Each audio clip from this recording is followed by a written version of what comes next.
Alors, on va vous poser quelques questions, surtout l'histoire de la sémiotique. Et on va commencer par demander que vous nous racontiez un peu de vos premiers contacts avec Greimas et la sémiotique, s'il vous plaît. Bon, je me rappelle très bien, c'était dans l'année 1967, au mois de septembre ou d'octobre. Moi, j'étais jeune étudiant, enfin pas étudiant, mais doctorant à l'Université de Louvain, en Belgique, en philosophie, et je faisais une thèse sur les recherches logiques de Husserl. Et c'était l'époque du structuralisme triomphant, à cette époque-là, la fin des années 60. Et mon patron de thèse me disait, il faut confronter, maintenant on dirait homologuer, cette conception husserlienne du langage dans les recherches logiques avec l'axiomatique de la linguistique structurale. Et il dit, bon, ce serait bien pour toi d'aller à Paris et d'apprendre un peu de linguistique là-bas. Donc je vais à Paris juste après mon mariage, je suis marié en septembre, là, 67. Tout de suite après, je vais à Paris et je tombe sur Martinet. Martinet, qui était le structuraliste le plus en vue à cette époque-là à Paris. Mais ça a très vite commencé à me désillusionner. C'était une linguistique extrêmement technique, plutôt de la phonologie. Donc ça ne me plaisait pas du tout, ça ne m'aidait pas du tout. Et je vois par hasard quelque part une affiche de l'école des hautes études, hein, avec mentionné un cours de sémantique structurale. Alors, moi, je ne connaissais pas Greimas à cette époque, c'était lui le titulaire de ce cours. Je pensais que c'était de la linguistique, bien sûr, sémantique structurale, et je suis allé à partir d'octobre, je pense, oui, 67, dans son séminaire, hein, qui se passait alors encore au Collège de France, dans une toute petite salle, une petite bibliothèque que Lévi-Strauss lui avait donnée comme lieu de rassemblement. Donc je suis allé là, on était à 6 ou à 7 à cette époque-là. Donc, oui, c'était la seconde année de son séminaire. Il a commencé en 66, 67. Il y avait autour de la table là, 8 personnes, 6, 7, 8 personnes, dont Todorov, Krustevin, Rastier, Coquet, moi, Darrow, je pense. Il y a encore quelques autres. Oui, encore quelques autres. Fabry, oui, qui était là. Donc ce petit groupe de gens qui étaient autour de moi. Alors c'est là que j'ai connu Greimas, dans son séminaire. Tout de suite après, j'ai fait des revues en qui. On est devenus plutôt de bons amis. Mais moi, j'étais périphérique. Je venais, vous connaissez les Parisiens, il y a les Parisiens et les périphériques. Tous ceux qui sont en dehors du périphérique, c'est un autre monde. Hein. Donc moi, je venais de Belgique, très loin déjà, très loin. Et je suis resté d'ailleurs toute ma vie dans mes relations avec Greimas, un périphérique.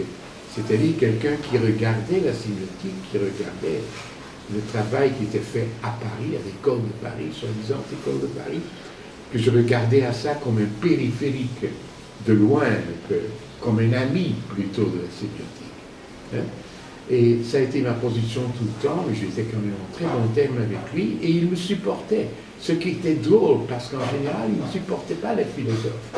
Il avait horreur des philosophes.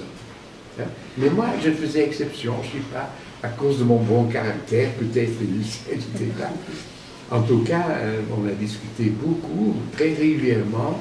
Après ça, j'étais souvent aux États-Unis. Quand je revenais en Europe, j'allais au séminaire de Greimas, il me faisait parler tous les ans au séminaire, et je l'ai suivi jusqu'à un peu moins quand même à la fin de sa vie, mais je me rappelle quand même, il est mort donc en 92, hein, que je l'ai encore vu en 91, juste l'année avant sa mort, que je l'ai encore vu.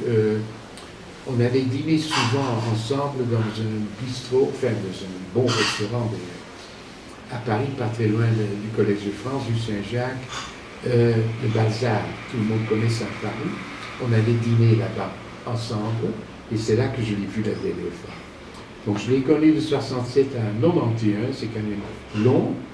On s'est resté fidèles, On s'est vu à plusieurs occasions, aussi dans des châteaux, comme le château de Sévisy avec la fameuse décade de Sévisy, autour de Greimas, aussi dans d'autres châteaux où j'ai fait des interviews avec lui pour la radio belge, entre autres, pour la télévision et tout ça. Donc voilà, ça c'est mon histoire. Pour moi, très en bref, si vous voulez, c'est un de mes maîtres à penser. C'est pas le seul, hein, mais c'est un des maîtres à penser très important pour mon propre développement intellectuel. Est-ce que je peux vous demander quels sont les autres alors? Ben, les autres, c'est entre autres, comme j'étais philosophe, et à Louvain, on avait un excellent département de philosophie, très connu d'ailleurs aussi, très international. Et en fait, la tendance là, prédominante, était la phénoménologie. Parce qu'on avait les archives du CERF là-bas. Et je faisais donc une thèse en phénoménologie, la conception du langage en phénoménologie husserlienne. Et mon patron de thèse s'appelle Alphonse de Wallen, je ne sais pas si on le connaît ce nom, qui était un grand spécialiste de Merleau-Ponty, grand ami de Merleau-Ponty. Moi, j'ai souvent rencontré Merleau-Ponty d'ailleurs, ensemble avec mon patron, hein, à Louvain. Et ça aussi, je considère mon maître à penser philosophique plutôt. C'est lui, mon ancien patron. Et bon, bien sûr, dans une longue vie comme la mienne, j'ai rencontré tant de personnages importants. Après mon séjour à Paris, là, de 67 à 69, je suis allé aux États-Unis, à MIT. J'avais un très bon rapport là avec Chomsky, par exemple. Chomsky aussi a été assez important pour moi, et pas tellement pour sa syntaxe ou pour sa linguistique technique, parce que moi, je ne suis pas linguiste, en fait, mais pour notre intérêt commun dans l'histoire des théories linguistiques. Chomsky était très intéressé à Humboldt, à Descartes, vous vous rappelez la linguistique cartésienne de Chomsky, et on discutait de ça, surtout. Et par exemple, il avait une conception totalement fausse de Humboldt quand je l'ai rencontré. Hein. Moi, j'ai essayé de corriger sa conception sur Humboldt. Hein. Et voilà, et c'est ça la vie. Alors, bien sûr, il y a eu tant d'autres après, hein, mais sentimentalement, je dirais, hein, venant d'une grande profondeur en moi-même, ce sont ces deux personnages, hein, Doelens et Greimas, que je considère comme mes maîtres à penser. Merci. Au principe de votre contact avec la sémiotique, est-ce que la théorie semblait plutôt proche ou dissonante de la philosophie? Cette impression a-t-elle changé depuis lors et à quel point et dans quelle mesure? Oui, oui. Comme j'ai déjà dit, là, Greimas avait comment dirais-je, une certaine tendance en lui anti-philosophie. Il disait en tout cas qu'un sémioticien, bon sémioticien, ne devait pas être philosophe, que c'était autre chose. Hein? Mais là, j'ai toujours eu l'impression qu'il refoulait quelque chose. C'était chez lui une espèce de refoulement de la philosophie plutôt, et quand on lit très attentivement, on va voir que dans ses livres, à partir de sémantique structurale déjà, il prend lui-même des positions philosophiques lui-même, hein, par exemple surtout épistémologiques. Hein. C'est clair que la sémantique structurale, c'est une position épistémologique, et maintenant j'ai vu récemment ici, quand il est venu à Araraquara, en je ne sais pas quelle année, l'année 60 aussi je crois, qu'il a fait un exposé à Araraquara, sur l'énonciation, entre parenthèses, dans la publication, c'est marqué position épistémologique concernant l'énonciation. Donc, il était conscient qu'il lui-même, il était dans un certain sens épistémologue. Hein? Mais d'autre part, à la surface, il refusait. Il ne voulait pas que la sémiotique deviendrait une espèce de philosophie. Hein? Ça, c'est clair. Mais bon, c'était, je ne sais pas, comme je dis, c'était plutôt refoulé, c'était quelque chose de pas totalement assumé. Hein? Et je pense de plus en plus, et surtout à la fin de sa vie, que dans de l'imperfection, par exemple, sa position esthétique là-dedans est une position qui est quand même très, très influencée par la philosophie. La philosophie catholicienne, philosophie hegelienne aussi. Il parle beaucoup de Goethe, entre autres. Et dans cet article là, sur l'énonciation dont je vous parle, l'article d'Araraquara, à la fin de cet article, il parle même de Husserl. Très bizarrement, mais je dois absolument relire cela une fois. Hein. C'est la seule fois, je crois, qu'il mentionne Husserl. Mais il développe cela quand même en 2 pages, sa conception de la phénoménologie husserlienne. Donc, mais, en général, il faut dire que Gelmas n'était pas un grand lecteur. Il ne lisait rien, presque rien. Même Hjelmslev, il parle beaucoup d'Hjelmslev, il pense donc qu'il est tout à fait dans la ligne d'Hjelmslev, mais il n'a pas lu Hjelmslev dans son entièreté, pas du tout. Tout le monde sait ça, les gens autour de lui. Donc il ne lisait presque rien. Donc c'est normal aussi qu'il ne lisait pas les philosophes, la philosophie, hein, mais il avait bien sûr une haute estime pour Merleau-Ponty, ça c'est clair, hein, et pour d'autres philosophes aussi. Voilà, c'est un peu ça. C'est donc ambigu sa relation à la philosophie. Hein? C'est refoulé. Son intérêt pour la philosophie est refoulé. Je peux te demander une chose sur ça. Moi, j'ai toujours cru qu'il lisait beaucoup, mais qu'il ne citait pas. Oui.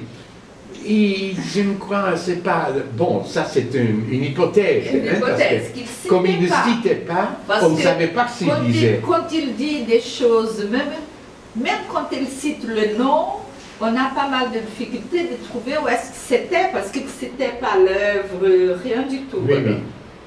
Mais c'était comme s'il lisait comme ça, et ensuite il écrivait, oui, mais sans regarder une nouvelle fois. J'ai toujours cette impression. Oui, mais ce n'est pas un écrivain lecteur, en tout cas, comme par exemple Ricoeur. Ricoeur, qui était un bon ami à lui. Oui. Hein? Ça, c'est de tempérament totalement opposé. Différent, c'est ça. Hein? Et donc, je ne sais pas s'il lisait beaucoup, comme non, je ne sais pas, je ne sais pas. Coquet dit, par exemple, qu'il n'a jamais lu en entièreté tout ce qui a été publié par Hjelmslev, par exemple, qui était quand même le auteur. Il a lu des passages des Polygomènes. C'est toujours les mêmes passages qu'il utilise. Hein? Mais ce n'est pas une critique, hein, loin de là. Hein? C'est une façon de faire. Il y a des gens comme ça, c'est le travail intellectuel. Vos échanges avec le Brésil datent de longtemps, depuis 1976. Comment la sémiotique brésilienne a-t-elle évolué dans le temps, ou changé dans le temps? Comment la voyez-vous aujourd'hui? Et comment la voyez-vous par rapport à la sémiotique d'autres pays que vous connaissez bien? Alors, Oui. Ben écoutez, je rappelle donc en 67, quand j'arrivais dans le bureau de Gelmas, rue Monsieur le Prince, là, ce petit bureau mythique qu'il avait là dans... C'était un petit bureau et à côté, il y avait une autre petite salle. J'ai toujours voulu savoir quand est-ce il a commencé à être à rue Monsieur le Prince. Oui, avant déjà. Il était déjà là en 67. 67. Oui, le séminaire commence en 66. Mais il était déjà rue Monsieur le était Prince. Là, déjà, parce que moi, je ne connu la rue Monsieur le Prince, son bureau, qu'en 1960... Non, 76. 16. Mais moi, je le connaissais 10 ans avant. Avant, il était déjà à rue Monsieur le Prince, oui, déjà. C'est ça. Hein? Et donc, à côté, il y avait une autre salle, une autre petite salle. Et là, c'était toujours plein. Cette petite salle était pleine des plus belles des femmes, toujours des jeunes filles, des jeunes femmes, tous brésiliennes. Hein? Donc déjà en 67, il avait un énorme succès parmi les Brésiliennes. Hein? Mais qui était ce femme-là en 67? J'ai aucune idée. En tout cas, c'était... C'est pas vrai ça. En tout cas, c'était quelques années plus tard. Alors. Non, mais les Brésiliens étaient toujours très présents dans le... pas toujours, bon, mais je ne sais pas s'il faut être un peu médisant ici dans cette interview, mais par exemple, Sidi Marpaïs. qui était le prof là de phonologie à la USP, il était déjà là, en 67. Tout au début, Sidimar était là. C'était d'ailleurs celui qui était considéré comme le traducteur plus ou moins officiel des Greimas en portugais. Hein? Donc il y avait des Brésiliens dès le début. Donc ils ont toujours été très intéressés.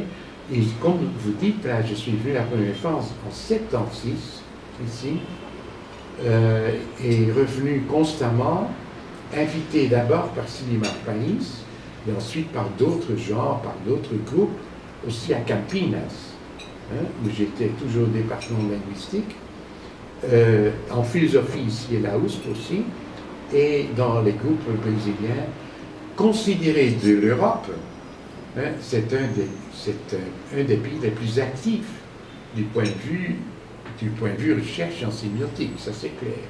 Hein. Et il n'y a pas seulement São Paulo, bien sûr, il y a Araraquara, maintenant il y a Niterói, hein. Et ça a été toujours comme ça, le Brésil. Il y a des petits centres ailleurs en Amérique latine aussi, comme par exemple au Pérou, hein, où je vais demain, d'ailleurs, hein, le groupe là de Desiderio Blanco, hein, il y a Puebla au Mexique, mais si on regarde un peu la carte mondiale, je dois dire que la recherche sémiotique se concentre surtout en Amérique latine, hein, plus qu'en Europe, parce qu'en Europe, c'est pas vraiment une discipline institutionnalisée. Hein. En France, il y a 2 chaires de sémiotique et pas plus. Toulouse et Limoges, c'est tout. En Belgique, il y a à Liège une chaire de rhétorique où on fait un peu de sémiotique aussi, hein. Mais il y a très peu de chaires de sémiotique en Europe. Donc, la sémiotique institutionnelle, si vous voulez, elle est plus forte en Amérique latine qu'en Europe. Et ce qu'on produit ici, les centres de recherche, le dynamisme des centres de recherche en sémiotique est quelque chose de remarquable ici. Quand je vois le nombre de jeunes qui font des thèses de doctorat ici, hein, ça me semble quelque chose de tout à fait remarquable dans tous les domaines. Hein, et on commence pas seulement à appliquer, bien sûr, on fait plus qu'appliquer des modèles existants, on travaille aussi à l'évaluation des théories, de la théorie, si vous voulez. La théorie sémiotique ici. Donc oui, c'est pour ça que nous autres Européens, on adore de venir ici. C'est pour ça qu'on est constamment ici. Hein? Hein? On ne peut pas nous chasser d'ici, ça va pas. Hein? On revient toujours. Donc j'ai plutôt cette idée plutôt euphorique de la situation de la sémiotique en Amérique latine et surtout au Brésil.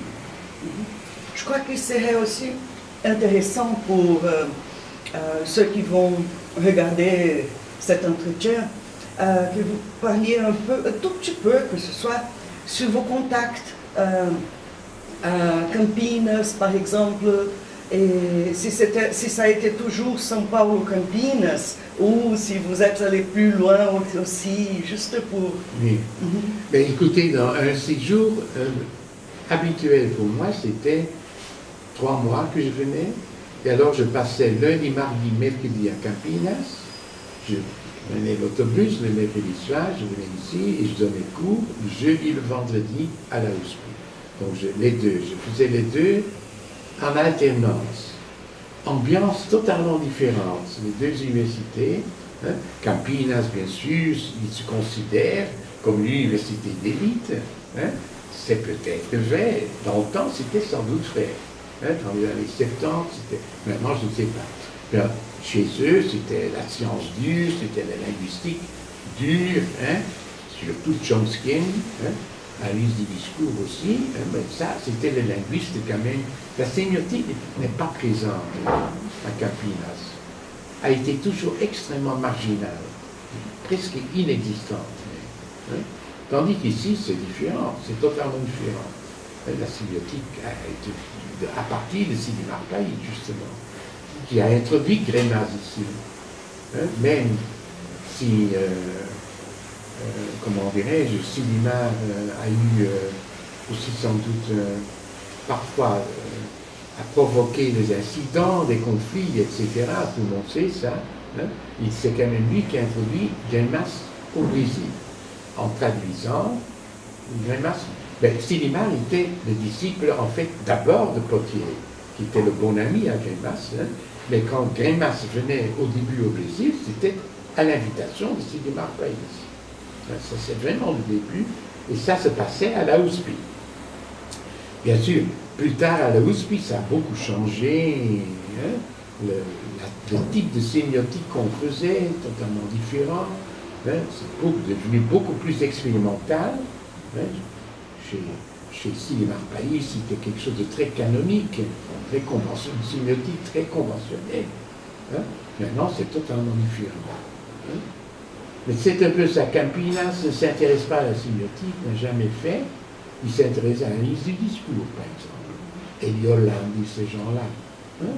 Aussi en syntaxe, hein, c'est des grands linguistes, bons et d'excellents logiciens, très bons philosophes des sciences, par exemple. Hein. Tandis qu'ici, c'est l'accent sur la sémiotique qui était plutôt lié d'abord à Houspie, ensuite à Pouquin, mais là j'avais moins de contact avec ce groupe de Pouquin. Hein.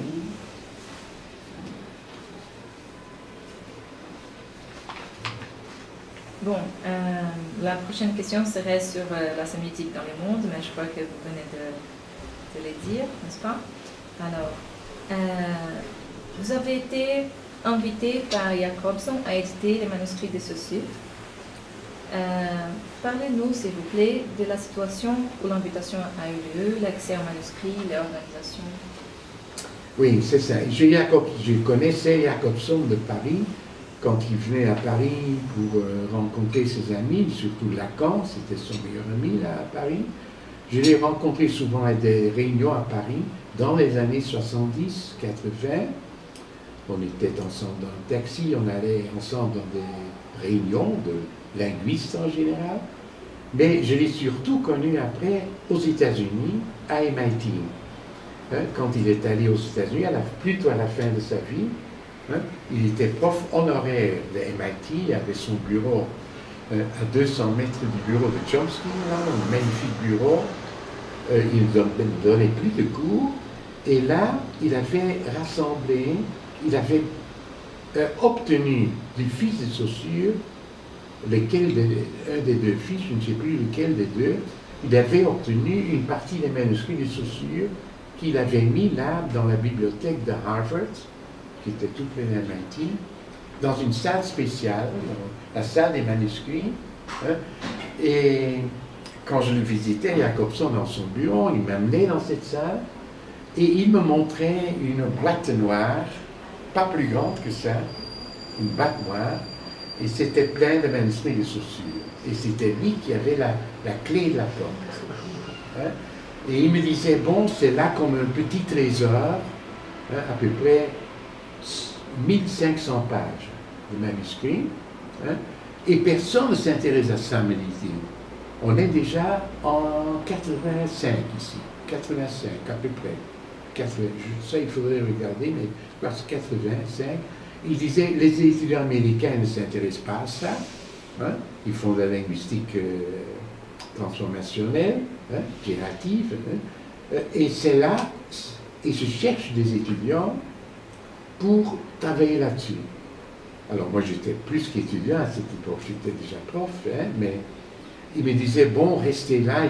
Alors, 2-3 mois plus tard, je suis revenu. Je suis resté 1 mois dans cette salle de manuscrits pour étudier ces manuscrits de Saussure, que j'ai publié en partie dans les cahiers fédéraux de Saussure, avec un second article où je faisais une interprétation de ces manuscrits, qui sont bien sûr très partiels, mais la partie, si je me rappelle très bien, oui, la partie essentielle dans cette boîte était un cours de phonologie. Hein, des notes d'un cours de phonologie. Hein. Moi, bien sûr, en tant que philosophe et épistémologue, je m'étais intéressé qu'aux séquences théoriques là-dedans. Parce que moi, je ne parle pas le sanskrit, c'était plein de formules en sanskrit, etc. Hein. Donc, je ne comprenais pas tout ça. J'ai retranscrit toutes les séquences théoriques dans cette boîte de 1500 pages. Et c'est ce que j'ai publié dans les cahiers Ferdinand de Saussure, et dont j'ai fait aussi une synthèse théorique, si vous voulez, parce qu'il y a des choses très intéressantes là-dedans concernant, entre autres, la temporalité, le temps, et le sujet parlant aussi. Et c'est un peu comme ça que... Et après, bien sûr, beaucoup, longtemps après, on a fait cette nouvelle découverte dans ce château en Suisse, hein, qui a, dans le château où Saussure a vécu, hein, et vous connaissez peut-être cette histoire qu'on a trouvé ces manuscrits dans le tiroir de la cuisine de ce château, hein, et ça a été publié plus tard par Simon Bouquet dans le livre Écrit de linguistique générale. Mais aussi avec beaucoup de choses très intéressantes là-dedans, très en concordance avec ce qu'on appelle maintenant les manuscrits d'Arabe, que moi j'ai publiés. Ouais. Merci.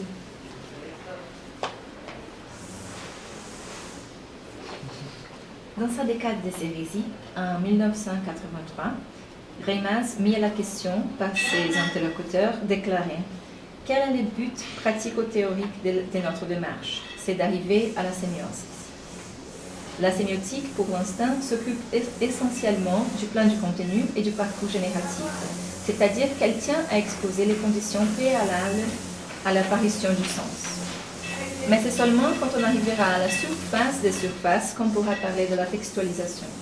C'est à l'intérieur de la textualisation que se fera la jonction de la sémiotique dans sa totalité, élaborée à l'aide du parcours génératif avec les structures du plan de l'expression. C'est là que se produira la sémiosis. Trois décennies plus tard, pouvons-nous dire à l'heure actuelle que la sémiotique a fini par trouver les voies vers une approche intégrée de l'expression et du contenu? Est-ce qu'elle s'en est depuis au moins rapprochée? Si ce n'était pas encore le cas, alors comment faudrait-il procéder pour y parvenir un jour? Oui, alors ça c'est la question la plus difficile, bien sûr, question théorique, épistémologique aussi, bien sûr, hein, concernant le développement du modèle canonique, du modèle constitutionnel, si vous voulez, hein, de la sémiotique. La question est extrêmement difficile. Je peux tout simplement indiquer une certaine tendance dans le développement de la sémiotique depuis les années 60, hein, justement aussi tout à fait en concordance avec cette syntaxe chomskienne. Hein. On a été très intéressé par la structure profonde, hein, comme Chomsky aussi d'ailleurs. Hein. Donc ce modèle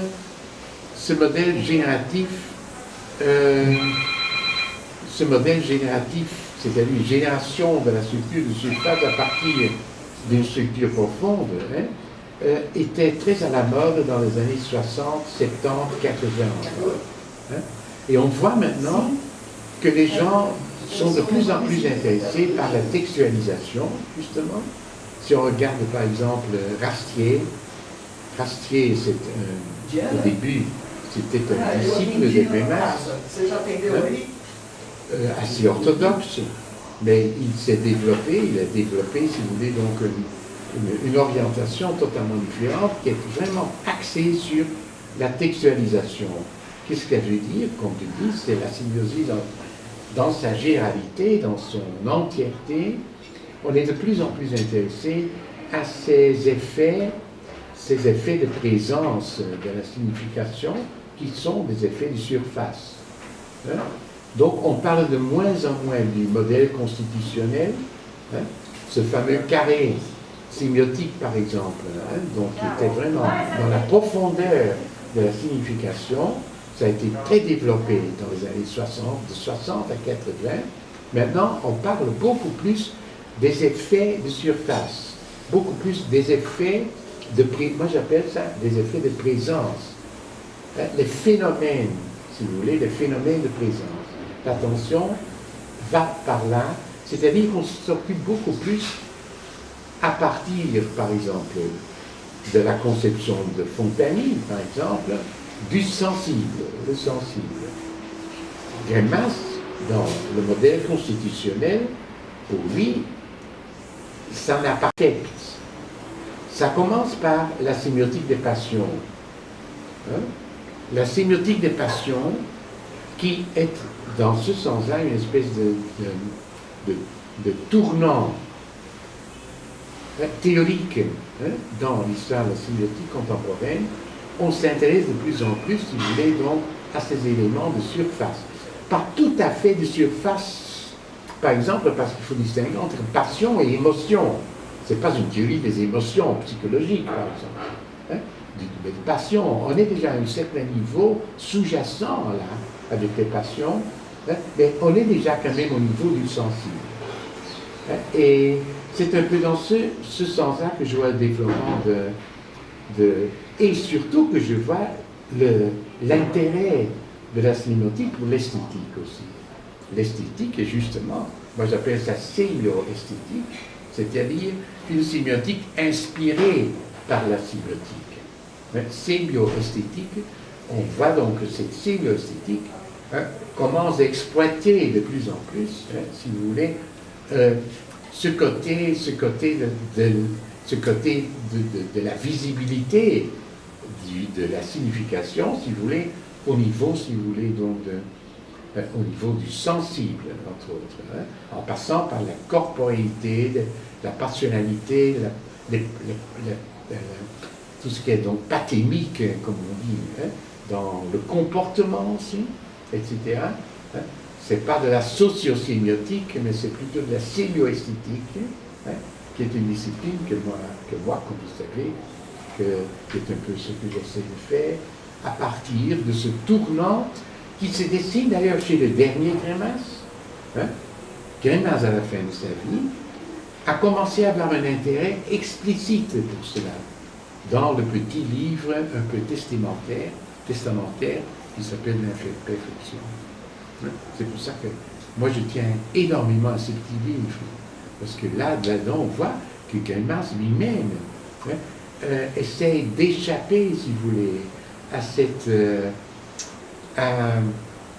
espèce d'essentialisme qui était toujours très présent dans la sémiotique canonique, hein, à partir de sémiotique structurale. Et là, justement, il commence à s'intéresser, mais de façon extrêmement, comment dirais-je, sensible au sens sensibilité, au sens d'avoir une grande sensibilité pour justement les surfaces des phénomènes, mais pas surface au sens péjoratif, hein, c'est-à-dire la présence des phénomènes, hein, la phénoménalité des phénomènes. Hein, c'est un peu ça qui se trouve dans l'imperfection. Et c'est bien sûr, c'est pas toute la sémiotique contemporaine. Hein, c'est la sémiotique contemporaine, sémio-esthétique, si vous voulez, cette orientation-là. Hein. Et voilà, c'est une... Mais autrement, pour répondre à votre question de façon un peu technique, ce ne serait pas facile de montrer cela. Vous voyez, il faut passer par structure profonde, textualisation de cette structure, une conception de la sémiosis plus large, hein, qui incorpore toute la phénoménalité des phénomènes, si vous voulez. Hein. C'est une question extrêmement intéressante, mais qui, selon moi, marque justement hein, que la sémiotique est en train de se développer. Hein, est en train de se développer de quelque chose de totalement abstrait et théorique, immanentiste, je dirais, hein, où le problème épistémologique était justement celui de l'immanence hein, de la signification vers quelque chose de plus ouvert, vers le monde aussi. Hein. C'est pour ça qu'on peut parler de socio-sémiotique, on peut parler de la sémiotique des interactions humaines et tout ça, hein, parce que la sémiotique se tourne beaucoup plus vers la présence des choses, vers les choses qui sont présentes dans notre expérience quotidienne. Hein, hein. Ça c'est nouveau, c'est tout à fait dans le développement de la sémiotique. Ça commence par quelque chose d'extrêmement théorique et abstrait, hein, et maintenant on est dans une phase plutôt d'une plus grande authenticité presque existentielle. Mais ça c'est pour faire un article dessus. Hein,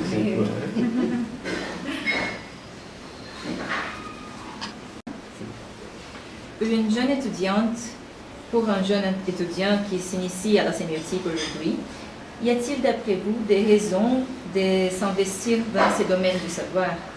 Quelles seraient les interrogations du temps présent auxquelles la sémiotique serait en mesure de fournir des réponses, ou en tout cas les éléments d'une bonne réflexion?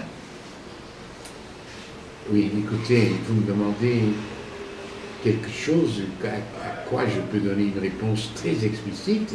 Évidemment, ça reste important de s'intéresser à la sémiotique et de faire de la sémiotique, même si la sémiotique n'est pas institutionnalisée, hein, qu'il n'y a pas de département, pas de chaire, etc. Évidemment, la sémiotique sera toujours une espèce de transdiscipline, toujours une espèce d'interdiscipline, hein, et ne sera jamais reconnue 100% comme une véritable discipline scientifique. C'est normal. Greimas lui-même disait la sémiotique n'est pas une science, hein, mais la sémiotique est une vocation scientifique. Il le dit souvent à partir de lui. C'est la vocation scientifique. C'est la vocation, mais ça ne devient jamais vraiment totalement une science. Hein. C'est déjà dans les premières études de Greimas. Bien sûr que ça continue à intéresser, ça va continuer à intéresser les jeunes, hein, mais le grand danger, et là je voudrais quand même insister devant cette caméra, le grand danger, c'est de prendre la sémiotique comme une doctrine achevée, comme quelque chose de monolithique, quelque chose de stabilisé, hein, quelque chose qui est une vérité éternelle. Hein. Même si Greimas, avec sa tendance métaphysique parfois, hein, dont j'ai parlé pendant mes 2 cours ici matin, hein, même si Greimas, en cachette, ose parler de vérité, hein, de vérité et de vocation de vérité pour la sémiotique, hein, ce n'est pas dans la nature de la sémiotique. La sémiotique n'est pas monolithique et il faut faire de la sémiotique, mais toujours avec un esprit critique et retourner à la tradition de lecture, aux lectures, hein, mais toujours en lisant de plus en plus attentivement et de plus en plus attentivement les marges, ce qui est oublié, ce qui est refoulé, ce que les gens ne veulent pas écouter, hein, ne veulent pas lire, hein, qui est toujours dans les marges. Et pour ça, il faut être critique. Et en français, les philosophes français, là, les post-structuralistes, comme on dit, ont inventé le terme de Derrida, surtout, de déconstruction. Hein, c'est ça. Donc, il faut lire en déconstruisant. C'est-à-dire lire et essayer de comprendre le contexte d'où ça vient, hein, de lire, de voir les imperfections, si vous voulez, de tout ça, les incertitudes, les inquiétudes dans les textes qui se manifestent. Et c'est à partir d'une relecture du corpus des grands textes classiques en sémiotique qu'on va forger, qu'on va construire l'avenir de la sémiotique. Ça fait. Donc il faut continuer à faire ça. Ah voilà. C'est peut-être le signal de la fin, hein? Mais, en tout cas, c'est mon opinion. C'est pas une véritable science, c'est une transdiscipline, je dirais, plutôt qu'interdiscipline. Hein? Une transdiscipline, ça doit aller à travers les disciplines. Ça doit rester toujours en mouvement, ça c'est important aussi. Pas de monolithisme, pas de stabilisation. Hein? Et il faut retourner, si vous voulez, à cette histoire de la sémiotique qui est plus longue que Greimas. Hein? N'oublions pas que Locke invente le terme de sémiotica. Sémiotiquae est inventé au XVIIIe siècle. Il y a une sémiotique, hein, à partir du XVIIIe siècle. Condillac, par exemple, c'est un sémioticien. Hein? Donc, ça aussi, c'est quelque chose à mentionner, qu'il faut se tourner vers l'histoire entière de la sémiotique. Et pas penser que ça commence en 60 à Paris, là. Hein? En plus, n'oublions pas que le structuralisme sémiotique a été très important dans l'Europe de l'Est, dans les pays slaves, dans les milieux slavistes. Jacobson, mais tout ce qui est avant Jacobson encore, l'école de Prague et l'école de Moscou, le formalisme moscovite de Moscou. Là, il y a une notion de structure, par exemple, très développée, et de sémiotique aussi, à partir de ça. C'est pour ça que j'ai vu ici à la USP une affiche d'un exposé de Patrick Sériot, qui vient de publier un livre, Totalité, structure des totalités, qui développe justement cet aspect du structuralisme sémiotique qui vient des pays de l'Europe de l'Est. Très intéressant et très fouillé, très documenté. Donc, sémiotique, c'est pas seulement dans les années 60 à Paris que ça naît ex nihilo. Hein? Donc, voilà, donc critique, avoir un esprit large, s'intéresser à l'histoire de la discipline, et surtout donc relire les textes classiques, relire par exemple du sens. Du sens. Le premier chapitre de Du sens, qui est vieux de 83, je crois, eh bien, j'ai relu ce texte très souvent, bien sûr, mais je viens de le relire il y a 2 semaines. Et je redécouvre ce texte comme un texte génial, avec beaucoup de nouvelles idées que je n'avais jamais remarquées et qui sont là, dans ce texte. Donc c'est ça, c'est dans la relecture attentive et critique qu'on forge l'avenir. C'est un peu comme ça que je vois ça. Comme ça, c'est l'importance de rester en contact avec tout ça. Avec só falar bom dia. Voilà. Bom dia. Tá? Voilà, c'est juste. A voz aí. Ah, c'est juste fini? Oui. Dá pra